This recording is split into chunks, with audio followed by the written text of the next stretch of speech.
दोस्तों आज बात करेंगे फरवरी के महीने में हमें अपने गन्ने की फसल में ऐसे कौन कौन से कार्य करने चाहिए जिससे हमें कम लागत में ज़्यादा पैदावार मिल सके।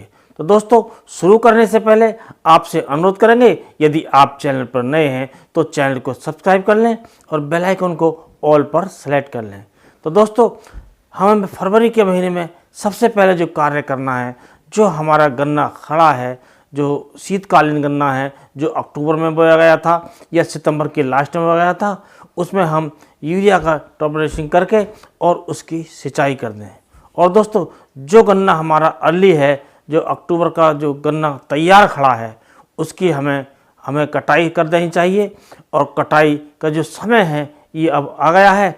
जिन क्षेत्रों में मौसम ठीक है, टेम्परेचर कुछ बढ़ गया है, वहाँ आप कटाई कर सकते हैं, जिससे जो पेड़ी हमारी अच्छी निकलेगी। क्योंकि दोस्तों जो अर्ली कटाई कर लेते हैं, जब टेम्परेचर कम होता है तो उसमें पेड़ी कम फूटती है और इस समय जो पेड़ी जो फूटेगी वो सही फूटेगी। और दोस्तों जो गन्ना हमारा खड़ा है, जो अक्टूबर का महीना बोया गया था, अर्थात शीतकालीन गन्ना बोया गया था, उसमें जो हमारी सह फसली है और जो सह फसली पककर तैयार है उसकी हमें हार्वेस्टिंग कर लेनी चाहिए। क्योंकि आलू इस समय पककर तैयार है, उसको हार्वेस्टिंग करके उसे बाज़ार में बेच देना चाहिए। और जो हमें इस समय एक प्रमुख कार्य करना चाहिए वो है गन्ने की बुवाई। तो दोस्तों गन्ने की बुवाई जिन क्षेत्रों में होती है, जहाँ पर पानी की मात्रा ज़्यादा होती है, पानी खड़ा रहता है, उसमें हमें फरवरी के स्टार्टिंग में ही, फरवरी के शुरू में ही हमें गन्ने की बुवाई कर देनी चाहिए, ताकि जिस समय पानी उसमें आता है तो हमारी उस समय तक फसल अच्छी बढ़वार ले सके और पानी से उस फसल में नुकसान नहीं हो सके। और दोस्तों जो हमें गन्ने की बुवाई करनी है तो उसके लिए जो बीज लेना है आपको वो इस प्रकार लेना चाहिए कि उसमें किसी प्रकार का रोग नहीं होना चाहिए। क्योंकि पिछली बार उसमें रेड रॉट नहीं आना चाहिए, पोका वोइंग नहीं आना चाहिए। ऐसे खेतों से बीज लेना चाहिए और बीज लेने से पहले हमें उसकी सिंचाई कर देनी चाहिए। और बीज की जो हमें बुवाई करनी है वो हमेशा जो बीज शोधन है उसके पश्चात ही करनी चाहिए। और बीज शोधन से संबंधित वीडियो चैनल पर है, उसे देखकर आप विस्तृत जानकारी प्राप्त कर सकते हैं। और दोस्तों जो बुवाई जो हमें करनी है वो ऐसी वैरायटी की करनी है जिस वैरायटी में जो रोग नहीं आते हों ज़्यादा। क्योंकि जो 0238 है उसमें रेड रॉट और पोका वोइंग ज़्यादा आने लगा है, तो हमें दूसरी वैरायटियों का भी हमें चयन शुरू कर देना चाहिए। और इससे संबंधित वीडियो चैनल पर हैं, उन्हें देखकर उनके गुण दोष जानकर आप नई वैरायटी का चयन कर सकते हैं।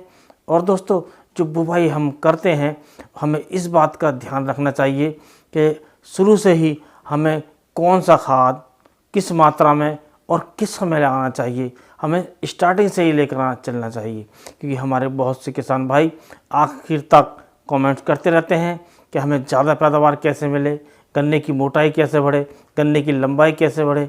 लेकिन हमें जो कार्य करना है वो शुरू से ही करना चाहिए, अर्थात बुवाई के समय से ही हमें ये कार्य करना चाहिए कि हमें गन्ने की लंबाई कैसे मिले, ज़्यादा मोटाई कैसे मिले। इसके लिए जो खाद हैं, जो फर्टिलाइजर्स हैं, जो माइक्रोन्यूट्रिएंट्स हैं, वो सही समय पर सही मात्रा में और इस प्रकार यूज करने चाहिए जिससे हमें कम लागत में ज़्यादा उपज मिल सके। और फरवरी में जिन खेतों की कटाई हो गई हो, अर्थात हमने गन्ने की कटाई कर ली है, जो हमारा पौधा गन्ना है, तो पेड़ी गन्ने के लिए हमें उसमें जो शस्य क्रियाएँ हैं वो सही समय पर सही प्रकार से करनी चाहिए। इससे संबंधित भी वीडियो चैनल पर है, उसे आप देखकर विस्तृत जानकारी करके आप उसी के अनुसार ये क्रियाएं कीजिए, ताकि आपको ज़्यादा कल्ले मिल सकें और पेड़ी गन्ना आपका ज़्यादा अच्छा हो सके और उससे बम्पर पैदावार मिल सके। जिन किसान भाइयों को गन्ने के अंदर सह फसली करनी है, अर्थात दूसरी फसलें साथ में करनी है, उनको जो बुवाई करनी है वो ट्रेंच मेथड से करनी चाहिए और उसकी दूरी 4 से 5 फीट रखनी चाहिए और उसके बीच में दूसरी फसलें बोनी चाहिए। उसके लिए आप मूंग की बुवाई कर सकते हैं, उड़द की बुवाई कर सकते हैं और बहुत सी सब्जियों की बुवाई कर सकते हैं। सब्जियों में भिंडी बहुत शानदार होती है और आपकी मिर्च भी बहुत अच्छी होती है, और इसमें आप प्याज भी लगा सकते हैं और खीरे की फसल कर सकते हैं।